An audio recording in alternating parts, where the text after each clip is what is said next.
Mammalian expression systems. So now, up till now, we have studied how we can produce proteins in bacteria, in eukaryotic systems, and finally, mammalian cells. Now, what are the characteristics of mammalian cells? First, it has the full complement of post-translational modifications. हमारे पास bacteria में तो post translational machinery नहीं थी, eukaryotes में हमारे पास थी, लेकिन उसके अंदर हम लोगों ने डिस्कस किया कि कुछ ग्लाइकोसाइलेशन प्रॉब्लम्स थे. लेकिन now we are on to a mammalian system जो बेसिकली जिसके अंदर फुल कोहॉर्ट है, तो आपको कोई प्रॉब्लम नहीं आना चाहिए. लेकिन जहां पर आपके पास कुछ एडवांटेजेस होते हैं, they come with disadvantages as well. पहला problem, cells are slow growing, तो मैसिव अमाउंट में प्रोड्यूस करना in shorter time period is difficult.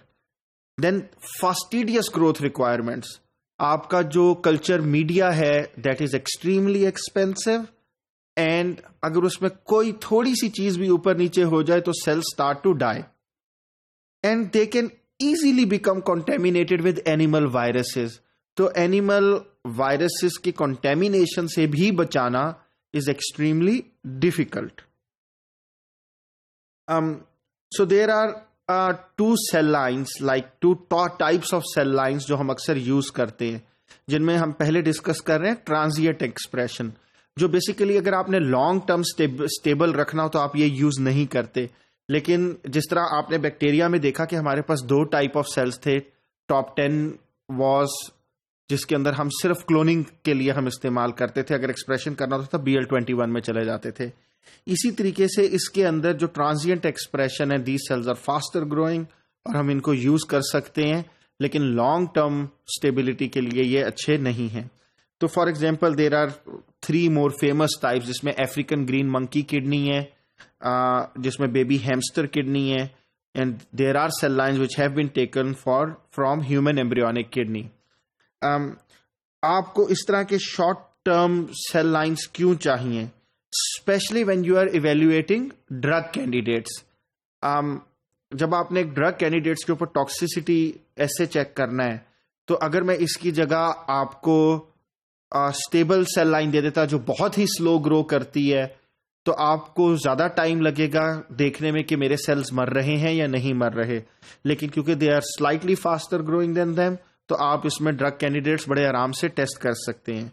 इसीलिए और इसी तरीके से you can test the integrity of constructs during various stages of vector development, कि आपने जो वेक्टर डेवलप किया है अल्टीमेटली वो स्टेबल है या नहीं. फर्स्ट आप उसकी इंटेग्रिटी चेक कर लें, then purify your vector and integrate into, आप उसको ट्रांसफर कर दें किसी अच्छी सेल लाइन में.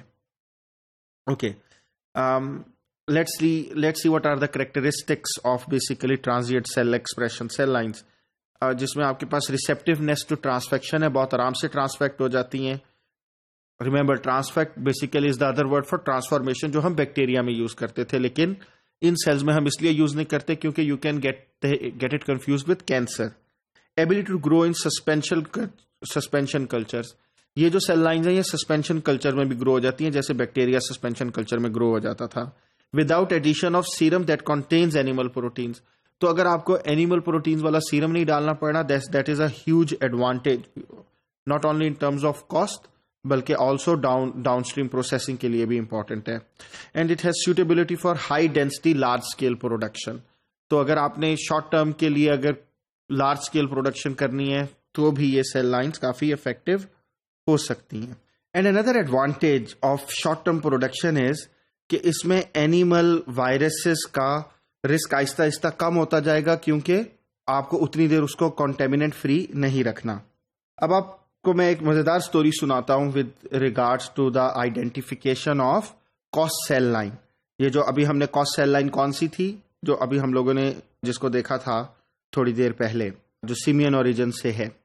सो COS cells are basically derived from African green monkey, and it was ultimately formed by immortalizing CV1 cell lines जो monkey से आ रही थी, with a version of SV40 that can produce large T antigen but has a defect in genomic replication, जिसकी वजह से वो further grow नहीं कर सकता.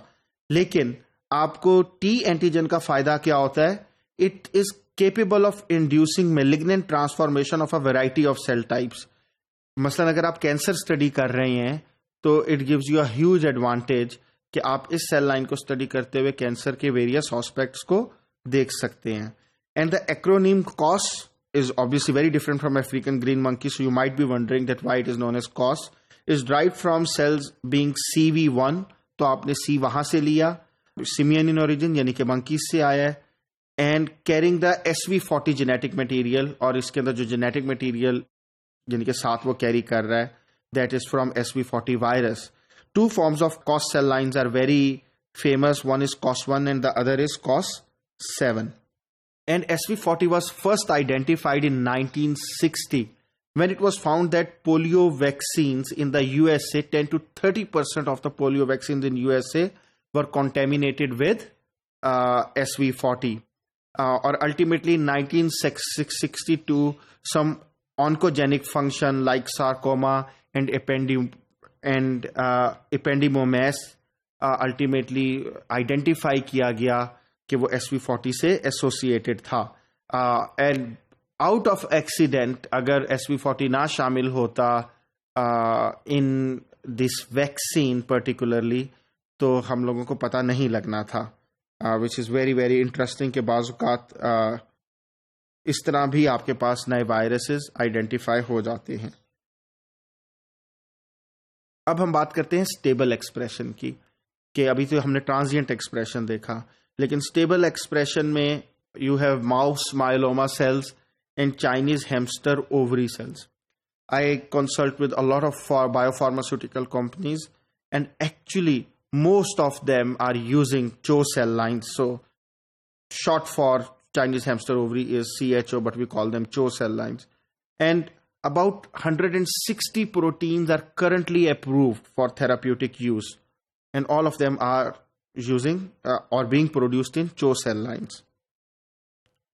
This is a Chinese hamster. You can see it, and that's how the cells look like. And if you look at the cells, most of them are adherent. That अगर आपके पास एक petri dish है तो ये petri dish के ऊपर बड़े आराम से मोनोलेयर बना रहे होते हैं. But then there are certain ones which are suspended in the culture, and both of them can be transduced.